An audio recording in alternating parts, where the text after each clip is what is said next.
பாரதிதாசனுடைய பாடல்கள், பாரதிதாசனுடைய ஆக்கங்கள், பாரதிதாசனுடைய நாடகங்கள், எழுத்துக்கள் எல்லாம் அவன் காலத்தினுடைய ஒரு ஆவணமாக இன்றைக்கும் அது வெளிவந்திருக்கிறது. நீங்கள் அதை படிக்க வேண்டும். பாரதிதாசனுடைய படைப்புகளை, பாரதிதாசனுடைய சிந்தனைகளை எது மறித்துக் கொண்டிருக்கிறது, எது அவரை படிக்க விடாமல் தடுக்கிறது என்றால், இன்றைக்கும் கல்வி வளாகத்தில் கம்பன் தான் அதை தடுத்துக் கொண்டிருக்கிறது. இன்றைக்கும் கல்வி வளாகத்தில் பக்தி இலக்கியம் தான் தடுத்துக் கொண்டிருக்கிறது. எந்த பார்ப்பன பத்திரிகையும் பாரதிதாசனை பற்றி எழுத மாட்டான், அது கட்டுரையை போடுறது கிடையாது. பாரதிதாசனை ஒரு புறம் ஒதுக்குற ஒரு சமூகம் மீளவே முடியாத ஒரு சமூகமாகத்தான் போகும்.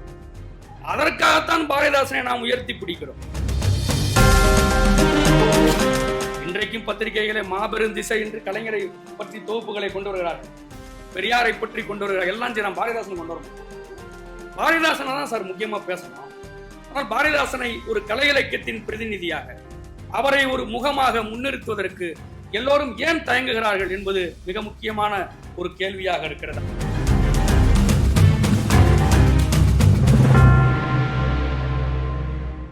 கிட்டத்தட்ட எல்லா குயில் தொடங்கி, இங்க இருக்கிற மயில் போன்ற உயிரினங்கள் தொடங்கி, இந்த ஒட்டுமொத்த இயற்கையை பாரதிதாசன் படம் பிடித்து தன்னுடைய சஞ்சீவி பருவத்தின் சாரலிலே அவர் காட்டுகிறார். அப்படி இந்த உலகத்தில் உள்ள எல்லா பொருள்களையும் மிக அடிப்படையாக அதையெல்லாம் பாடியவர் பாரதிதாசன். அப்படி இயற்கையை இயற்கையாக பார்க்க வேண்டும், இயற்கையை சிதைக்க கூடாது என்று பேசிய பாரதிதாசன் தன் வாழ்நாளில் இயற்கை சீற்றங்களை பற்றி பேசியிருக்கிறார். இந்த இயற்கை நிலநடுக்கத்தின் காரணமாகவோ அல்லது சுனாமி போன்ற, இன்றைக்கு சுனாமி போன்ற மிகப்பெரிய பேரழிவின் காரணமாக நாம் ஒரு மிகப்பெரிய விபத்தை சந்தித்தோம். அப்படி இந்த நிலநடுக்கம், பாரதிதாசன் காலம் என்பது சுற்றுச்சூழல் சிந்தனை ஒரு பெரிய அளவில் சிந்திக்கிற காலத்தில் அவர் வாழவில்லை பாரதிதாசன். ஆனால் பாரதிதாசன் ஒரு மனிதநேய அடிப்படையில், ஒரு கவிஞன் என்கிற அடிப்படையில் இந்த பொருள்களையெல்லாம் உற்று நோக்கி இந்த இயற்கையை பற்றிய பேசிய பாரதிதாசன் தன் காலத்தில் அவர் இயற்கையின் மீது கொண்டிருக்கிற ஈடுபாடும், இந்த இயற்கை அழிகிற போது, இந்த இயற்கையின் மீது ஒரு நேர்வு ஏற்படுகிற போது ஒரு கவிஞனாக, ஒரு புரட்சி கவிஞனாக அதையெல்லாம் பதிவு செய்தார். 1934 ஜனவரி மாதம் 15ஆம் நாள் பீகாரில் மிகப்பெரிய நிலநடுக்கம் ஏற்பட்டது. பாரதிதாசன் ஒரு வரலாற்று கவிஞன். பாரதிதாசன் அவன் காலத்தில் அன்றைக்கு ஏற்படுகிற பல்வேறு மாற்றங்களை பதிவு செய்த ஒரு இயக்கவாத பாவலன் பாரதிதாசன். எனவேதான் அவன் 34 நடந்த, பீகாரில் நடந்த நிலநடுக்கத்தை அவன் தன்னுடைய பாடல்களிலே பதிவு செய்தார்.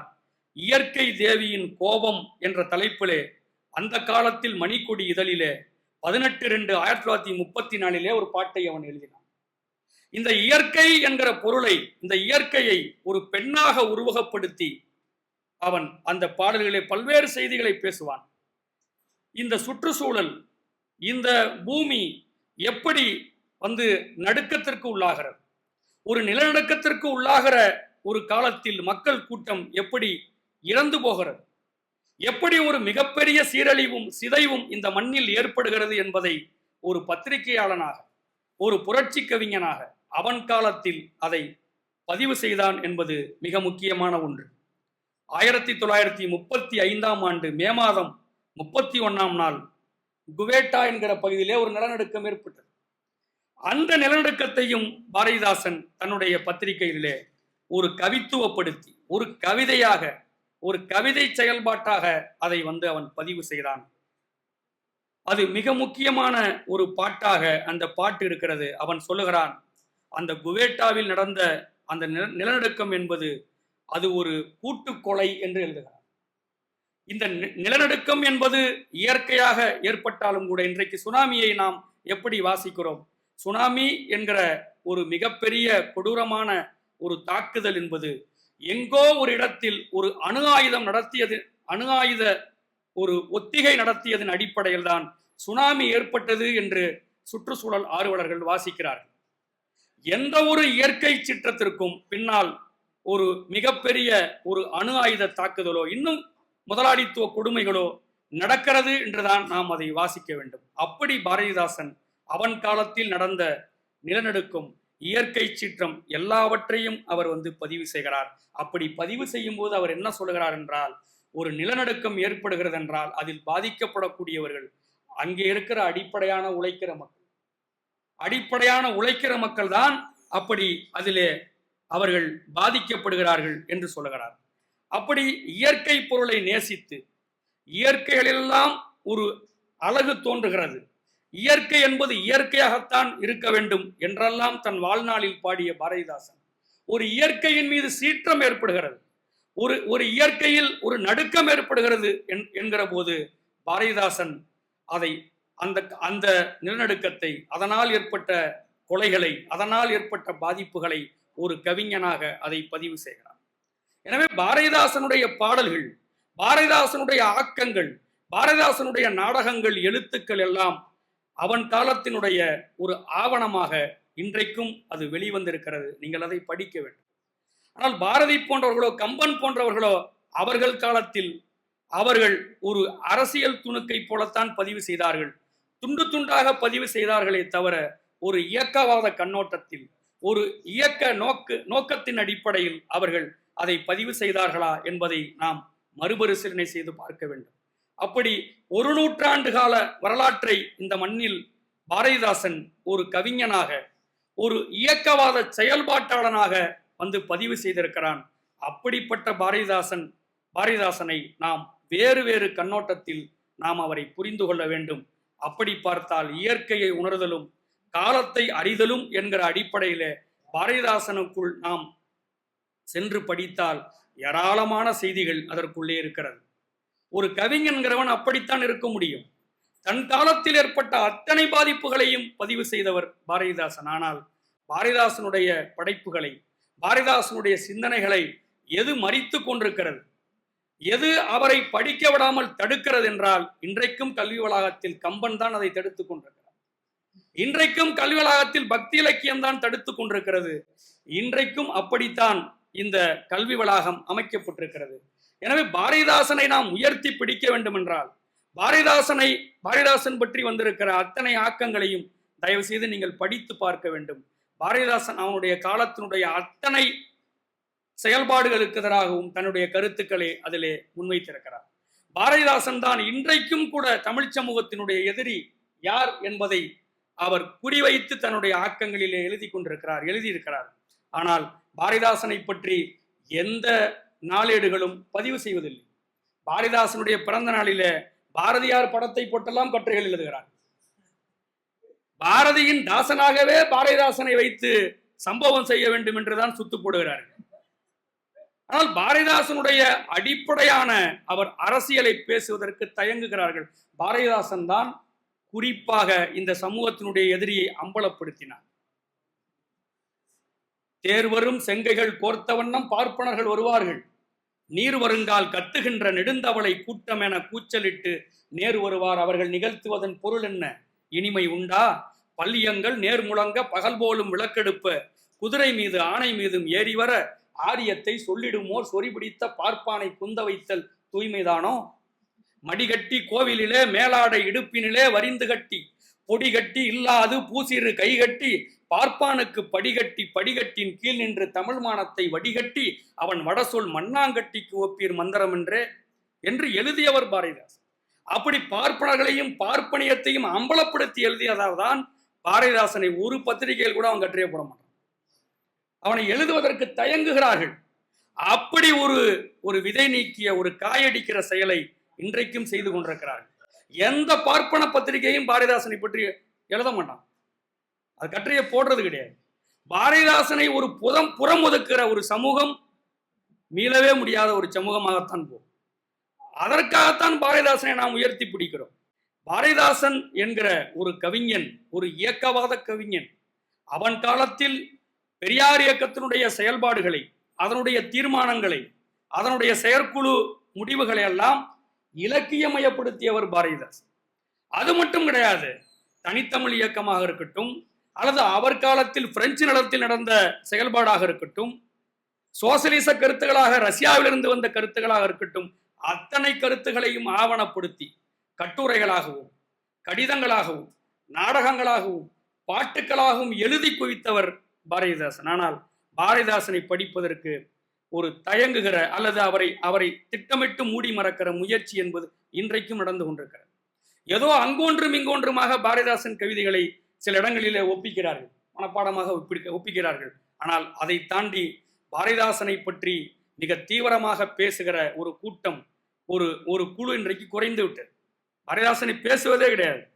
அப்படிப்பட்ட பாரதிதாசனுடைய இன்றைக்கும் பாரதிதாசனுடைய பாடல்கள் ஒரு பக்கம் இருந்தாலும் அவருடைய கட்டுரைகள் 4-5 தொகுதிகள் வெளியே வந்திருக்கிறது. நான் ஒரு செய்தியை சொல்லி நான் முடித்து விடுகிறேன். எப்படி தேசிய இன பிரச்சனையை நாம் பேசுகிறோமோ, இந்தியா என்பது ஒரு துணை கண்டம், அதிலே பல்வேறு தேசிய இனங்கள் இருக்கிறது.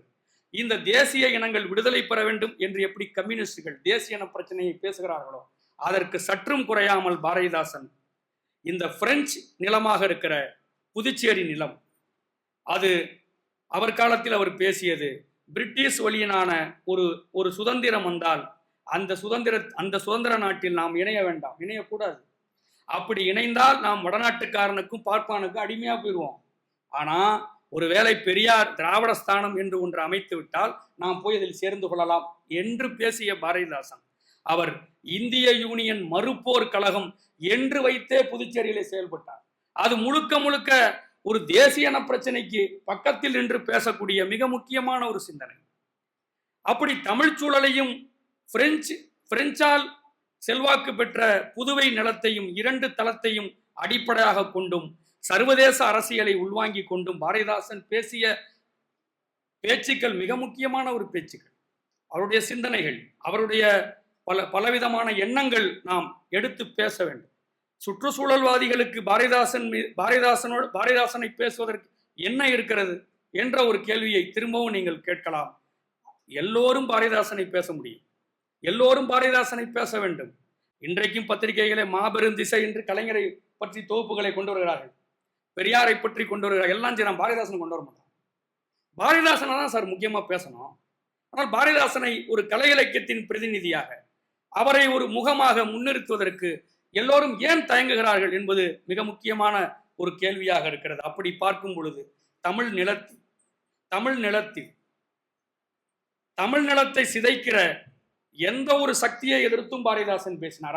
அது சுற்றுச்சூழலாக இருந்தாலும் சரி, இந்த தமிழ் நிலத்தை, தமிழ் முதல் பொருளை, தமிழ் கருப்பொருளை, தமிழ் உரிப்பொருளை யாரெல்லாம் சிதைக்கிறார்களோ அவர்களெல்லாம் பாரதிதாசன் எதிர்த்து கிளர்ச்சி செய்ய வேண்டும் என்று சொன்னார். கெடல்வாள் தமிழின் நலமோ அங்கெல்லாம் புகுந்திட்டு கிளர்ச்சி செய்க என்பதுதான் பாரதிதாசனுடைய மிக முக்கியமான ஒரு செய்தியாக இருக்கிறது. அந்த அடிப்படையில் என்னுடைய நோக்க உரையை நான் இத்தோடு முடித்துக்கொண்டு, நம்முடைய சிறப்புரையாற்றுவதற்காக நம்முடைய தோழர்கள் வருகை தந்திருக்கிறார்கள். எனவே அவருடைய பேச்சையும் நீங்கள் அமைதியாக கேட்டு, இந்த இயற்கையை உணர்தலும் காலநிலை அறிதலும் என்கிற இந்த மிக முக்கியமான ஒரு சிந்தனையை நீங்கள் அமைதியாக இருந்து அதை கேட்க வேண்டும். அவர்கள் பூ உலகின் நண்பர்கள் என்கிற மிக முக்கியமான ஒரு அமைப்பு தமிழ்நாட்டிலே செயல்படுகிறது. அது தமிழ்நாட்டினுடைய அல்லது மனித சமூகத்தினுடைய இயற்கையை பால்படுத்துகிற அத்தனை சக்திகளுக்கு எதிராகவும் அத்தனை செயல்பாட்டுக்கு எதிராகவும் அவர்கள் தொடர்ந்து தன்னை அர்ப்பணிப்போடு இயங்கிக் கொண்டிருக்கிறார்கள். இது ஏதோ ஒரு கருத்தரங்கம் நாம் அழைத்திருக்கிறோம், அவர்கள் ஏதோ ஒன்றை பேசுகிறார்கள் என்று நீங்கள் இருந்துவிட முடியாது. இது ஒரு செயல்பாட்டாளர்கள் இந்த இடத்திலே பேசுகிறார்கள். அவர் எப்படியெல்லாம் தமிழ்நாட்டில் இயற்கை சிதைக்கப்படுகிறது என்பதையெல்லாம் உள்வாங்கி உங்களுக்கு அதை பேசுவார்கள். நீங்கள் திரும்பவும் ஒரு கேள்வியை எழுப்பி நான் முடிக்கிறேன். அது திராவிட இயக்கமாக இருக்கலாம், சுற்றுச்சூழல் இயக்கமாக இருக்கலாம், அல்லது கம்யூனிஸ்ட் இயக்கமாக இருக்கலாம். இது அத்தனை சிந்தனைகளையும் கல்வி புலத்திற்குள் கொண்டு பேசுவதுதான் இந்த இருக்கையினுடைய மிக முக்கியமான ஒரு நோக்கம். நமக்கும் அரசியல் இருக்கிறது, நமக்கும் ஒரு இலக்கிய அரசியல் இருக்கிறது. என்னவென்றால், எல்லா பகுத்தறிவு, சமூக நீதி, முன்னேற்ற கருத்துக்களை பேசுகிற எல்லா சிந்தனையாளர்களையும் அழைத்து கல்வி புலத்திற்குள் நாம் பேச வேண்டும். அப்படி இந்த இருக்கை சொற்பொழிவுகள் வெற்றிகரமாக நடக்கிறது என்று சொன்னால் அதற்கு மிக முக்கியமான காரணம் எங்களுடைய மாணவர்கள். அது பிற்பகலாக இருந்தாலும் முற்பகலாக இருந்தாலும் எப்படியாவது இயற்கையை நம் ஐயா நடத்துகிறார். இந்த இருக்கையை நாம் அவர் மட்டுமே தூக்கி சுமக்க கூடாது, நாமெல்லாம் இணைந்துதான் இந்த இருக்கையை தூக்கி சுமக்க வேண்டும் என்கிற அடிப்படையில் தான் வந்து இங்கே அமர்ந்திருக்கிறார்கள். இது சிறிய கூட்டம் அல்ல. எண்ணிக்கையில் சிறிய கூட்டமாக இருந்தாலும் ஒரு மிகப்பெரிய ஆற்றலுடைய மாணவர்கள், ஒரு பெரிய சக்தியாகத்தான் இந்த நிறுவனத்தில் அவர்கள் படித்துக் கொண்டிருக்கிறார்கள், செயல்பட்டுக் கொண்டிருக்கிறார்கள். எந்த அடிப்படையில் தான் இந்த கூட்டத்தை நாம் இங்கே ஏற்பாடு செய்திருக்கிறோம். மிக முக்கியமான இந்த உரைகள் எல்லாம் நீங்கள் கேட்டு பயன்பெற வேண்டும். இந்த உரைகளை உங்கள் ஆய்விலும் உங்கள் வாழ்க்கையிலும் இதை பயன்படுத்த வேண்டும் என்று கேட்டுக்கொண்டு விடைபெறுகிறேன். நன்றி, வணக்கம்.